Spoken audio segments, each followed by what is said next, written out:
Syafiq anak ke berapa? Syafiq anak ketiga.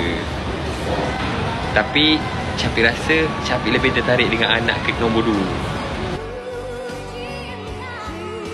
Mira dah jumpa Umi belum? Mira belum jumpa Umi. Mira ada kerja dia, okey?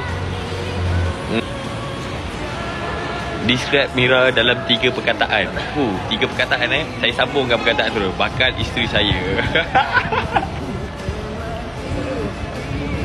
Tanya okey, orang tanya apa 3 ciri Mira yang saya suka. Ni Mira ni baik, sangat-sangat baik guys. Dia tak kedekut. Lepas tu cantik. Apa lagi korang nak tahu pasal dia? Okey, tak boleh lebih-lebih lah. Kan? Sekarang cakap lebih-lebih kan ramai pula berebut. Tak mahu.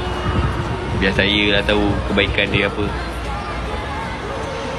Tadi minta wish birthday. Okey, happy birthday. Okey. Semoga saya jodoh dengan Mira. Oh bukan, doa untuk awak, bukan saya.